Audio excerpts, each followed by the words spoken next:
Welcome back student, आप सभी को मेरे चैनल पे स्वागत है। चैनल पे नए हैं तो चैनल को सब्सक्राइब कर लीजिएगा और दोस्तों को जरूर शेयर करिए। जैसा कि हम लोग एमएड इंट्रेंस टेस्ट की तैयारी कर रहे थे, तो एमएड इंट्रेंस टेस्ट की तैयारी कर रहे थे जिसमें टॉपिक हम लोग को चल रहा था वह अधिगम था। अधिगम से आपकी क्वेश्चन एग्जाम में देखने को मिलेंगे। तो चलिए हम लोग अधिगम की सेकंड पार्ट है। यदि फर्स्ट पार्ट आपने नहीं देखा है तो फर्स्ट पार्ट वीडियो में जाके प्लेलिस्ट में जाके आप वहाँ से देख सकते हैं। तो हम लोगों ने कल अधिगम के अर्थ को देखे थे, अधिगम की स्थानांतर को देखे थे, वहीं साथ में आज अधिगम के सिद्धांत देखेंगे। अधिगम के सिद्धांत देखने के पहले हम लोग अधिगम का स्थानांतर देखे थे, तो आज अब सिद्धांत के पहले हम अधिगम का जो अवरोध है उसके बारे में हम लोग पहले देखेंगे।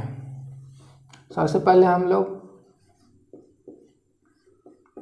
अधिगम का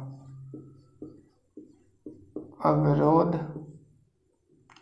अधिगम का जो अवरोध है उसके बारे में हम लोग देखेंगे। तो अधिगम का अवरोध कितने प्रकार के होते हैं? अधिगम का जो अवरोध है यानी अधिगम की प्रक्रिया होने में आप में जो बाधाएं आती है उसे हम अधिगम का अवरोध कहते हैं। तो अधिगम का जो अवरोध है वह दो प्रकार के होते हैं। अधिगम का अवरोध आपके दो प्रकार के होते हैं, पहला पूर्वोन्मुखी और दूसरा है पृष्ठोन्मुखी।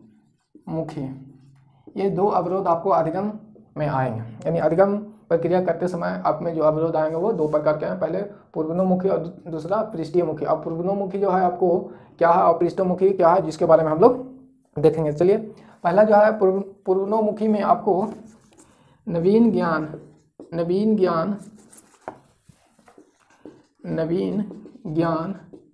अर्जन में बाद का ज्ञान बाधा आए तो उसे पूर्वोन्मुखी अवरोध कहते हैं। यानी नवीन ज्ञान जो आपके है वो बाद के ज्ञान में बाधा है। तो इस तरह की जो तथ्य थे वो हम लोगों ने ऋणात्मक स्थानांतर में भी देखे थे, जहाँ नवीन ज्ञान का अर्जन में बाद का जो ज्ञान है वो बाधा उत्पन्न करे।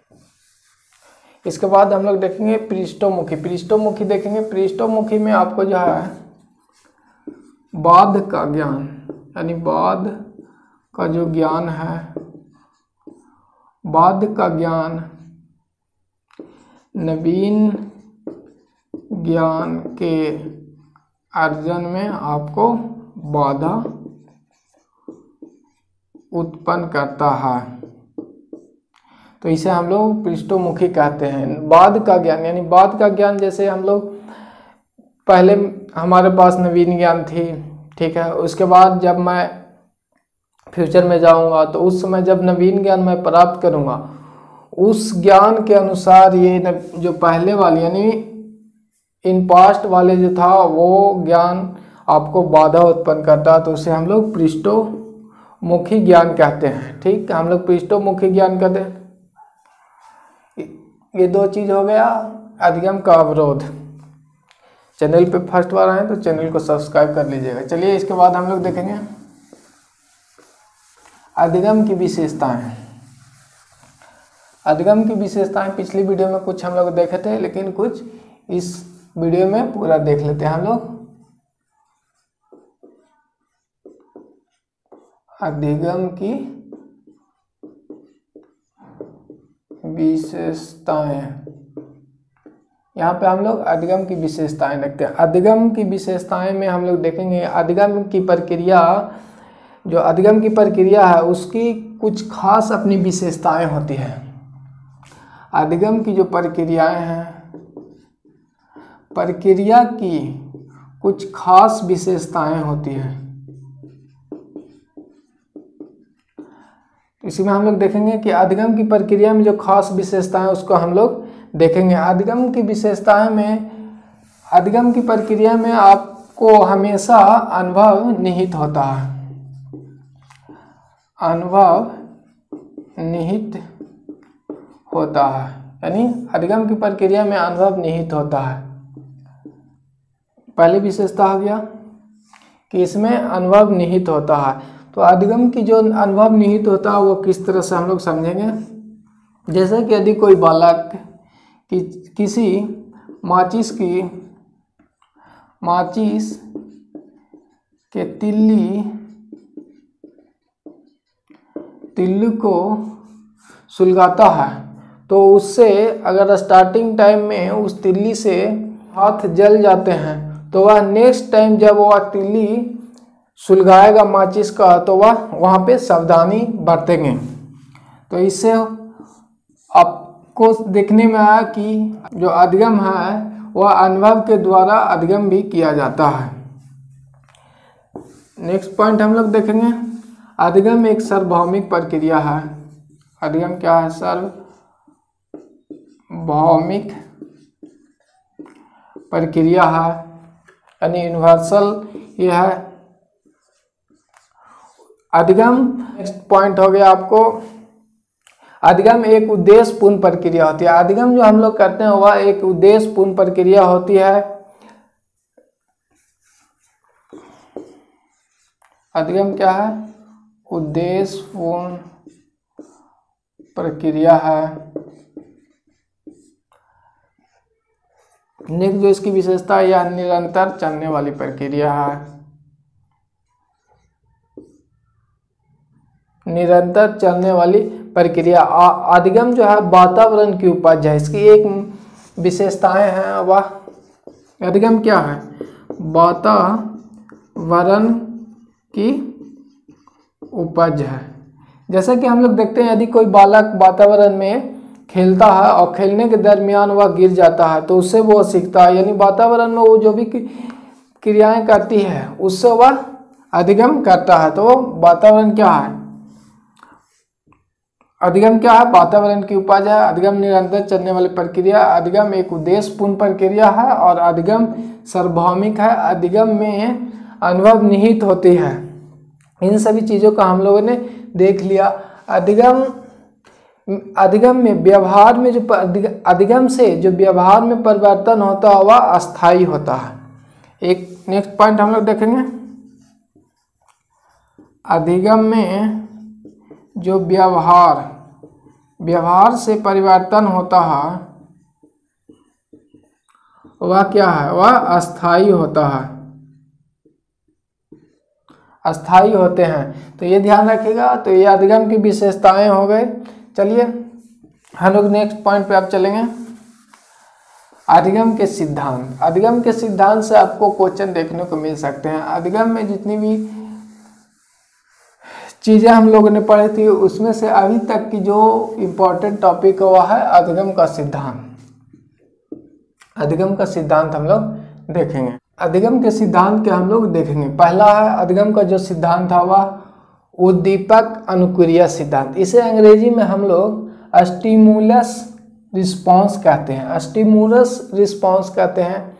सेकंड जो आपके सिद्धांत है वह अनुकूलित उद्दीपक सिद्धांत है और थर्ड गेस्टोलवाद सिद्धांत है और फोर्थ आपको है अनुकूलित अनुक्रिया सिद्धांत। 5 में आपका जो अधिगम का सिद्धांत है वह सामाजिक अधिगम सिद्धांत है और 6 में चिन्ह अधिगम सिद्धांत और 7 जो आपके सिद्धांत वह क्षेत्रीय अधिगम सिद्धांत है और 8 नंबर में आपको पुनर्वलन का सिद्धांत है और 9 नंबर में आपको मानवतावादी अधिगम सिद्धांत है और 10th में आपको अनुभव जनित सिद्धांत है। अनुभव जनित सिद्धांत इसे कह सकते हैं अनुभव जनित सिद्धांत है। चलिए अब इन सब जो सिद्धांत है इन सिद्धांतों को किन्हीं ने दिया है, यानी किस व्यक्ति ने इस सिद्धांत को दिया, जिसके बारे में हम लोग चर्चा करेंगे। आपके जो मोस्ट इम्पॉर्टेंट हैं वो हम लोग याद रखेंगे। इन सभी मोस्ट इम्पॉर्टेंट में आते हैं जनरली, किंतु आपके एग्जाम के हिसाब से हम आपको बताएंगे कि कौन सा टॉपिक इसमें से इम्पॉर्टेंट है। चलिए हम लोग देखेंगे। पहला सिद्धांत है उद्दीपक अनुक्रिया सिद्धांत। तो इस सिद्धांत के जन्मदाता हैं थॉर्नडाइक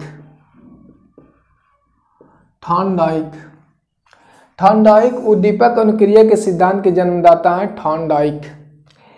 ये याद करने के लिए नेक्स्ट देख लेते हैं, उसके बाद मैं आपको ट्रिक बताऊंगा। अनुक्रिया उद्दीपक सिद्धांत, इसे अंग्रेजी में हम लोग कहते हैं रिस्पॉन्स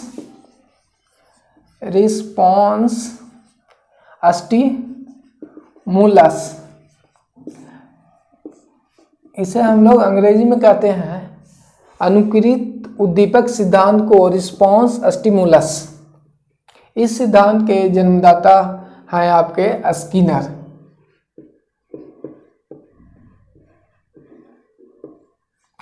अभी ये दोनों सिद्धांत को याद किस तरह से लिखें, यहाँ पे देखिएगा फर्स्ट में है आपको उद्दीपक अनुक्रिया सिद्धांत, वहीं सेकंड में है आपको है अनुक्रिया उद्दीपक सिद्धांत। तो इसे हम लोग अंग्रेजी में देखेंगे तो उद्दीपक अनुक्रिया सिद्धांत को क्या कहा जाता है, स्टिमुलस रिस्पॉन्स, यानी शॉर्ट में इसे एसआर लिखेंगे। फर्स्ट को हम लोग क्या लिखेंगे, एसआर, यानी स्टिमुलस रिस्पॉन्स यानी उद्दीपक अनुक्रिया सिद्धांत। सेकंड पॉइंट है वहीं आपको अनुक्रिया उद्दीपक सिद्धांत यानी रिस्पॉन्स स्टिमुलस। तो ये दो चीज हो गए। तो इनके जो सिद्धांत है वो किन्होंने लिखा है जिसके हम याद रखेंगे। तो इन दोनों शब्दों को जो लास्ट वर्ड है उसे हम लोग काट देंगे। इसके बाद एस के बाद क्या आता है, टी आते हैं, और आर के बाद एस आते हैं। तो एस से हो गया टी से हो गया, सॉरी टी से हो गया थॉर्नडाइक और एस से आपको हो गया स्किनर।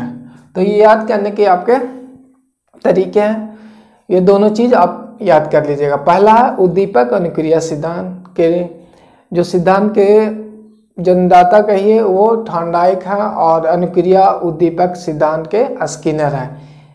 तो ये दोनों याद आपके रहेंगे। चलिए सेकंड के बाद हम लोग थर्ड पे आएंगे, देखते हैं थर्ड किस तरह से याद रहेंगे। तो गेस्टल्टवाद के सिद्धांत में 2-3 व्यक्ति आपके सामने आते हैं। पहला वर्दीमर, कोहलवर और कोपकर। वर्दीमर,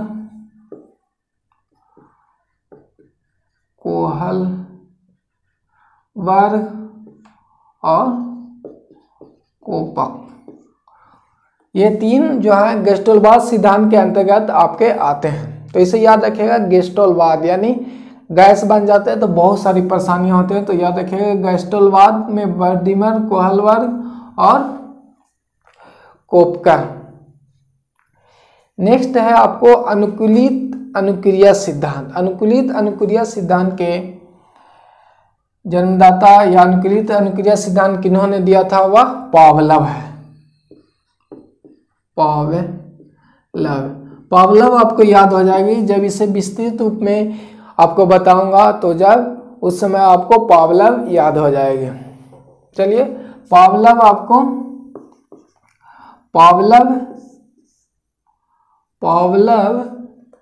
आपको अनुकूलित अनुक्रिया सिद्धांत के प्रवर्तक है। चलिए पहला क्या है, उद्दीपक तो थॉर्नडाइक, अनुकूलित उद्दीपक तो स्किनर, गेस्टल्टवाद के वर्दीमर, कोहलवर और कोपकर, और चौथा था आपका अनुकूलित अनुक्रिया तो पावलव। उसके बाद नेक्स्ट हम लोग देखेंगे सामाजिक अधिगम। सामाजिक अधिगम के जो प्रवर्तक हैं वह बांडुरा है। सामाजिक अधिगम के जो प्रवर्तक आपका है वह बांडुरा है। बांडुरा सामाजिक अधिगम के प्रवर्तक बांडुरा है। यानी समाज में क्या हम लोग रहते हैं, बांध कर रहते हैं सभी लोग, तो वह समाज होते हैं, तो इसे बांडुरा बना यानी बांडुरा। 6 पॉइंट आप क्या है, चिन्ह अधिगम। चिन्ह अधिगम है वह टॉलमैन आपको है। चिन्ह जब लंबे आदमी से चिन्ह दिया जाता है यानी टॉलमैन। चिन्ह अधिगम के प्रवर्तक कौन थे, या सिद्धांत के प्रवर्तक है वह टॉलमैन है। तो चिन्ह से याद रखिएगा कि चिन्ह देना तो सबसे ऊपर में आपको चिन्ह देना होता है, ये टॉलमैन है।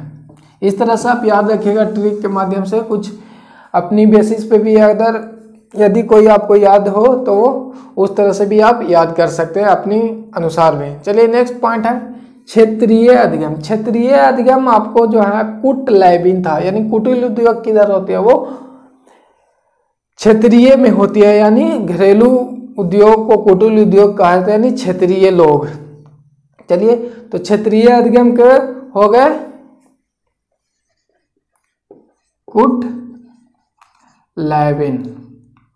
कुटलैबिन। क्षेत्रीय अधिगम सिद्धांत किन्होंने दिया था, वह कुटलैबिन ने दिया था। उसके बाद हम लोग पुनर्वलन यानी पुनर्वलन की सिद्धांत दिया था वह हल है। तो हल क्या है? एक पुनर्वलन है, यानी आपको पुनर्वलन में आना होता है। जैसे अभी कोरोना वायरस है तो इस समय आपको पुनर्वलन करना है तो आप कृषि से आएंगे, यानी हल चलाने के बाद ही पुनर्वलन में आएंगे। तो ये याद रख सकते हैं आप। पुनर्वलन सिद्धांत किन्होंने दिया? हल ने दिया। मानवतावादी सिद्धांत हम लोग देखेंगे। मानवतावादी सिद्धांत दिया था मैस्लो ने। मानवतावादी सिद्धांत किन्होंने दिया? वह है मैस्लो। माँ से मानवतावादी और माँ से मैस्लो, यहाँ पे याद रखेंगे। नेक्स्ट पॉइंट आपको है अनुभव जनित सिद्धांत। अनुभव जनित सिद्धांत कोकरोजर। अनुभव जनित यानी रोज की क्रियाएं करने पे आपको अनुभव होती है, तो कोकरोजर।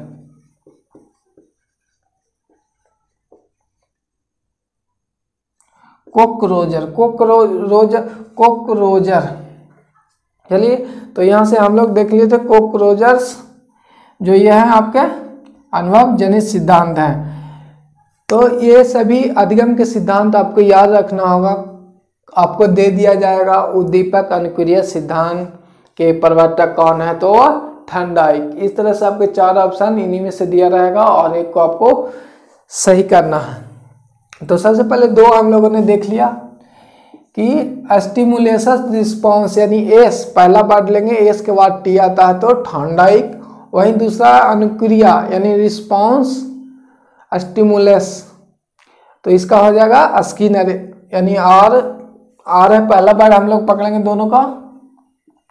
तो आर के बाद क्या आता है? एस के बाद तो स्किनर हो गया। उसके बाद गेस्टोलवादी, तो वर्दिमर, कोहलवर और कोपकप आपको ये गेस्टोलवादी सिद्धांत दिए थे, या गेस्टोलवादी सिद्धांत के अंतर्गत ये सब आते हैं। उसके बाद नेक्स्ट था अनुकूलित अनुक्रिया सिद्धांत, वह पावलव ने दिया था आपको। अनुकूलित अनुक्रिया सिद्धांत पावलव ने आपको दिया था। उसके बाद सामाजिक अधिगम बांडुरा। सामाजिक मन समाज में क्या होता है? सब लोग बनकर रहते हैं, यानी बांडुरा ने दिया था। चिन्ह टॉलमैन। वहीं क्षेत्रीय आपको क्या था? कुटलैबिन क्षेत्र की बात करता है तो कुटिल उद्योग से याद रखेंगे आप लोग। नेक्स्ट है पुनर्वलन सिद्धांत, तो ये हल।